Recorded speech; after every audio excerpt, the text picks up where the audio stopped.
Oh, twins. Beer drinking time, huh? If you know me, you know I love Tim Robinson. Basically, anything the guy does is downright hilarious to me. His style of humor feels like it was made with me in mind specifically. I constantly recommend I Think You Should Leave to anyone and everyone, and many of his exaggerated phrases and moments have become part of my daily vocabulary. All that is to say, Friendship was probably the movie I was most excited for this year, and in no way did it disappoint. From beginning to end, Friendship is one of the funniest movies I've ever seen. I can't think of a point where I wasn't laughing or cackling out loud. The absurd and uncomfortable moments that Robinson is able to just relentlessly deliver are phenomenal, and highlighted by the surreal and sort of nostalgic lighting of many scenes, as well as the score, which I found both great and unsettling at times. It adds a sort of fear to every scene that the synth slowly and quietly scores. It's abundantly clear the movie and lead role were made with Robinson in mind, and therefore fans of his. But like I said, I'm a huge fan of his, so I really liked it. In general, I think many people walked away liking it though. It had a decent audience and people seem to find it really funny. However, I think it's not getting enough credit for what it says about men, and specifically male friendships though, and I want to talk about that aspect of the film. With more and more movies coming out discussing toxic male culture, Robinson and DeYoung's extended I Think You Should Leave sketch is an incredibly effective vehicle for this message, and one I think will be more resonant because of that. Through absurd scenarios and Robinson's pretty great performance, I think DeYoung is able to paint a picture of many issues men face and cause today, and does so in a way that sort of subtly forces the audience to hear him out.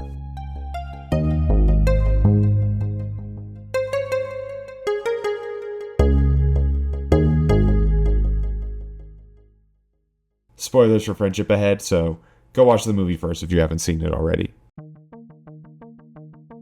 See, this type of material isn't new for Tim Robinson. I think whether always overtly or not, and to varying levels, Robinson has been making jokes about male culture and the absurdity of male humor. Robinson's over-the-top, exaggerated scenarios, and performances are proof of this. In many ways, Tim is mocking both many modern struggles of men and also what men find funny. Despite men being a group that is very resistant to hearing criticism or discussing issues surrounding the culture they exist in, I Think You Should Leave has been wildly popular with them. Part of that is, the sketches are funny enough in their absurdity and premise alone that even if you don't notice anything deeper or try to, the joke just still works. That's the case for many I Think You Should Leave jokes. And I also don't think they're all trying to say something, but I do think many of them are. I also don't think it's unfair to say the style of humor has been generally less popular with women. There's a few articles about that if you don't believe me, but a lot of Robinson's best and most effective bits are centered around a guy who just doesn't fit in and seemingly can't no matter how hard they try. I think the clearest example of this is in the Ghost Tour sketch from episode 1 of season 2. The final sketch of the episode, which is usually the biggest or main in quotation marks sketch of the episode, Ghost Tour is a hilarious one.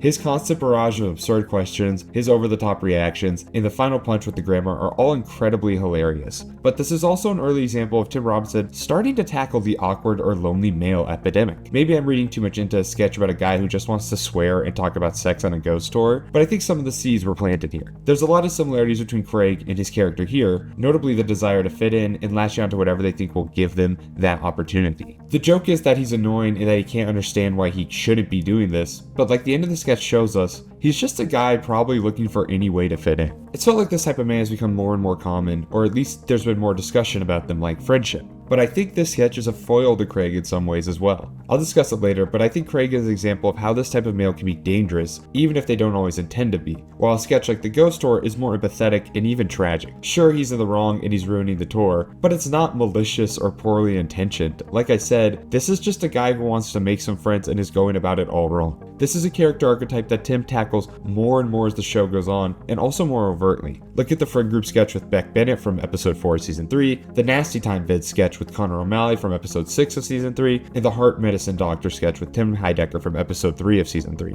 In general, many of the over-the-top or zany characters in I Think You Should Leave sketches are guys, or even just people, desperately looking for friends and connections, and how oddly that desire can come off. He's playing at a lot of core feelings for a lot of people though. As absurd and wacky as these sketches are, a lot of them are at their core pretty relatable. Everybody wants to feel accepted, everybody wants to connect, and for a lot of people, it's easy to fear how they appear in an attempt to connect with others. I don't think I've ever done anything as crazy as Tim Robinson in an attempt to make friends, but I can say I've definitely felt as crazy as he has. Especially in the age of the internet and smartphones, the fear of looking foolish feels even more amplified and daunting. Tim isn't the first or only person to recognize and discuss this fact. What makes I Think You Should Leave, and as I'll discuss like I said, Friendship, so effective is that absurdity. It captures how crazy a lot of us feel.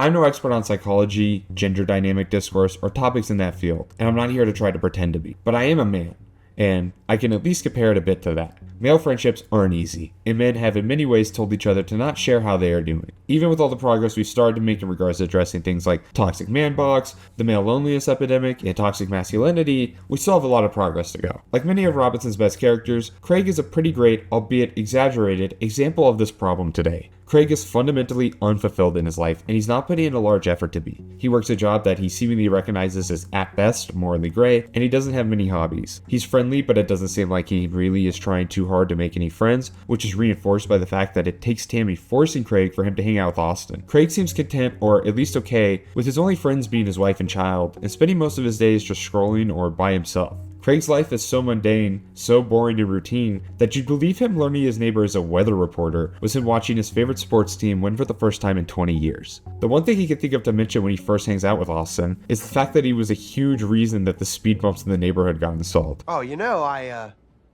actually got those speed bumps put in on our street. And he's almost instantly hesitant about the idea of hanging out late. It's a school night for me. At the end of the day, Craig comes off as deeply uninteresting and strange, which is a feeling only further accentuated by Robinson's stellar performance. Craig thinks he can make up for a lack of personality or real interest by just adapting to whatever he thinks is normal, the other person likes, or will work for him in the moment. Think about most of his early interactions with Austin in the movie. He doesn't have much to discuss outside of his job and the brands of clothes he wears. That just also happens to sell food. Sorry, that's a great joke I had to make note of. Alright. They even make food. He's boring, and while we see he's capable of being friendly and charismatic at times, I think it's that Robinson is looking for friendships to complete parts of him that he's insecure about. He feels unworthy, like I said. I think it's interesting that he just tries to one-for-one recreate everything Austin does, first by taking Tammy on that trip to the sewers, but even when attempting to make new male friends, he sets them up in a circle in his garage, just like Austin had it. He wants to be interesting, he wants to have friends, and he wants people to care about him, but he's seemingly incapable of the most important part, being a complete person or understanding why people are friends or have them. If we go back to the first hangout with Austin, Craig notes that the rocket is in the box he brought to Austin. It's a box from my yard. Proving his worth in this scenario, at least to him. Most of his relationships are based around a need. We can assume his job funds both his wife's floral business and the life their family lives, and that's key for how Craig views relationships. So let's talk a bit more about that. In some capacity, I have to note not only how funny, but how genius it was to portray one of Craig's friendship fantasies as a post-apocalyptic scenario. Maybe I'm reading too much into the scene, which, even if you don't, is hilarious on its own. Watching Tim Robinson smile as he stares at a thermal vision Paul Rudd is just awesome, but I think it's another example of the two tackling manhood. Dudes love to talk about what they would do in crisis scenarios. If a shooter is in the room, if they were at a historical event or war, or if the apocalypse came. Someone smarter, someone more versed in psychology and gender dynamics will point out that these scenarios are appealing to men like Craig because he still needs to feel needed. It's no secret that, societally, men have forcefully and pridefully wore the label of provider or caretaker because it intrinsically gives them value. There isn't a need to worry about your value or how much those around you care about you or need you if they're dependent on you in some fashion. And almost undeniably if that scenario is life or death. I'd like to make one thing clear right now. Not every man or every provider thinks this way. Many people provide for their loved ones because they want to and not just because it gives them some sort of social value. But for many, notably insecure men, there's no necessity to foster a relationship or work on one when you can't just provide. They have to be your friends if you're the one feeding them. There's a lot of empathy I can feel for Craig in this moment because it speaks to, I think, an overall feeling of just feeling unneeded or not worthy. Craig idealizes a scenario because in it, his value is undeniable. He doesn't have to prove his worth or confront his feelings of unworthiness. I mean, the situation he imagines literally right before this one is one where Austin falls from his roof and hurts himself, only for Craig to show up and, hilariously, just carry him off to safety. It's not that Craig necessarily wants the world to end or his new buddy to get hurt, it's that he wants to live in a world where he feels needed and valued, and to him, that world and that connection likely only exists in extreme scenarios. This toxic mindset or outlook is subtle, both to the people it can be inflicted on and those struggling with it. Craig clearly struggles with self-worth and value, and it is a sad struggle to see someone struggle with a mental battle like this. But Craig is self-centered and doesn't seem very empathetic on more than a few occasions. Everything with Craig has to do with himself or how he's been wronged. He shows a general lack of understanding of those around him or a desire to have a better one. He wants them to conform into his box, and it's clear with how he handles almost any rejection or letdown that he's not really mature or capable in this area at all. Craig is a classic example of the modern male rage, the silent anger that is usually a result of their own decisions or problems. He's mad at other people for issues within himself, and that's something he struggles with constantly throughout the film.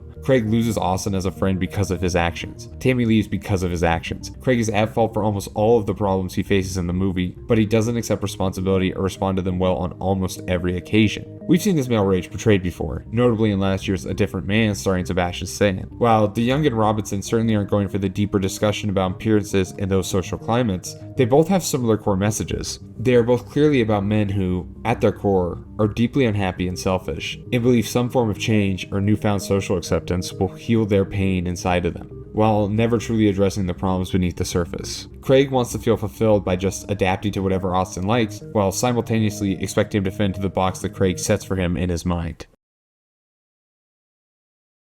How you doing, man? What's for lunch today?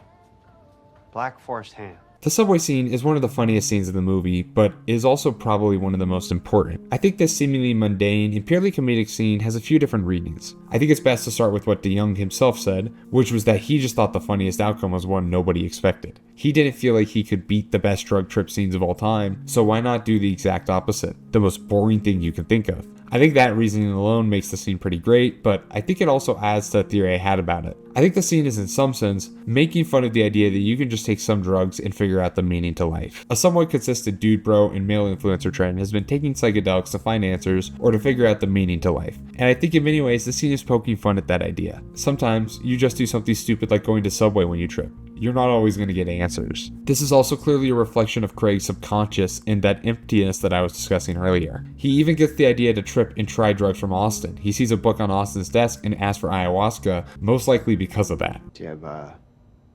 ayahuasca? He hopes that by taking these drugs, doing these things, he'll become interesting or charming like he sees Austin is, but to the previous point I made about the scene, it won't make up for something that isn't there. The best or most exciting thing Craig's mind could come up with is Austin being his eternal Subway sandwich maker, and therefore his friend. Once again affirming too that Craig is incapable of viewing himself as worthy of friendship or even companionship possibly, unless the other is indebted to him or reliant on him in some way. Even though Austin isn't literally reliant on Craig in the scenario like he is when he injures himself or the apocalypse ones we saw earlier, he is still in a sense required to be Craig's friend. He is the employee and Craig is the customer, and at least for the few minutes that Craig's there, Austin is required to be cordial and friendly. And he may even want to be after a bit, but he's required to be to start. The most interesting thing they talk about is the bread he gets and his decision to toast the sub. It's a somewhat haunting glimpse into how deeply empty Craig is. I also wanted to mention a really great TikTok I saw by author Stephen Notham, I believe I'm pronouncing that correctly, that I'll link below. I think this goes hand in hand with what I was saying. He notes how the scene shows us how Craig views friendship as transactional, like purchasing a sandwich or anything. Craig will give and therefore Craig receives something back, even though that isn't how a real friendship works.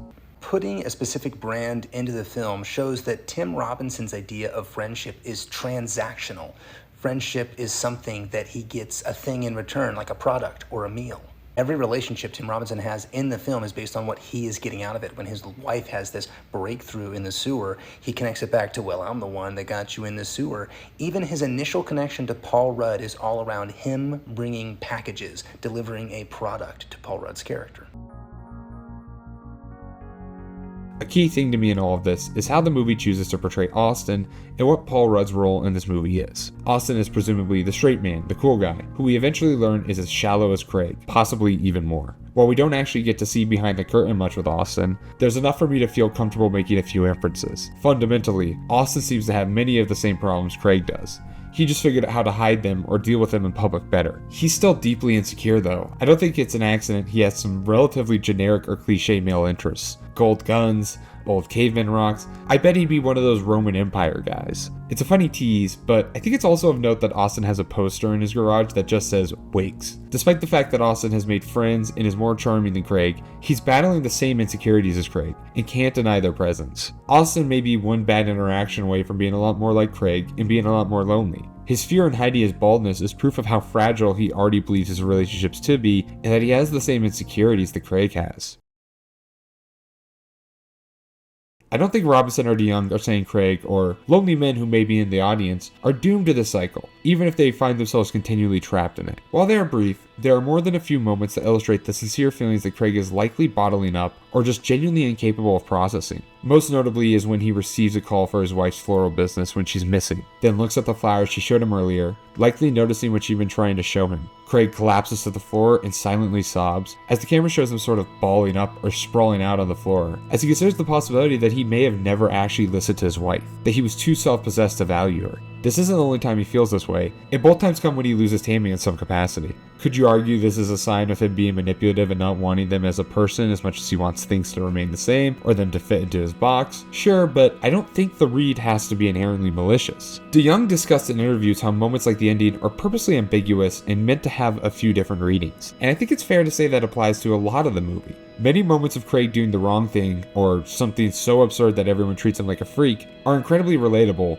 even if I haven't shoved soap down my mouth or showed my friends an 11-inch sword. I can think of more than a few times where I felt like the strangest person on earth, or a loser, or like everybody around me thought I was a freak. I really liked how David Ehrlich put it in his review on Letterboxd. Sure, the average man probably wouldn't eat an entire bar of soap in the middle of a group hang as a form of self-punishment for violating bro code, but who among us doesn't want to be accepted? Who among us doesn't feel, either occasionally or always, like social codes are a chaotic second language that other people were born speaking like a mother tongue? DeYoung is very aware of the current social climate, the internet age, and how insecure many of us, specifically men, feel, and how weirdly those feelings manifest themselves. I think a safer and more direct read to take away from this is that Craig can recognize the error of his ways, but still doesn't make the changes needed to address those issues, and remains in the same cycle because of that. He's capable of recognizing that what he is doing is wrong or hurtful, but until the consequences are undeniable, he seemingly doesn't stop or care. If there's any core message there, it's not to be like Craig, to not continue down the same paths he does. Craig's struggles and feelings are relatable and even something I empathize with, but Craig isn't willing to address his problems or really think of those other than him. And the ending really cements that for me.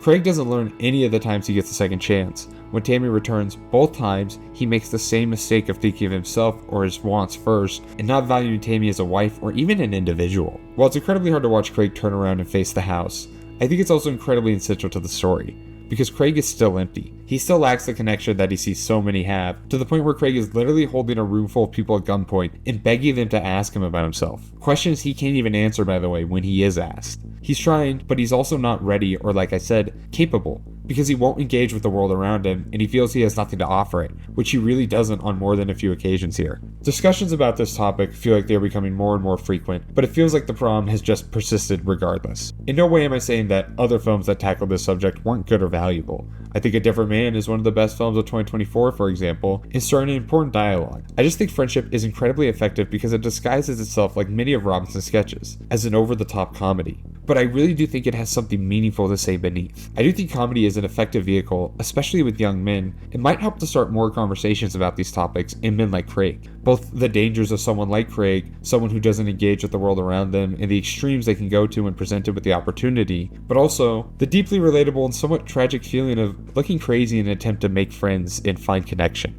Regardless, at the end of the day, it's still a damn funny movie if none of the rest of this works for you. I think that's about going to do it for me on this one, so thank you for watching. Please share your thoughts on Friendship, or even your favorite joke. Follow me on Letterboxd, and go talk to a friend, and ask them to watch Friendship. Stay curious.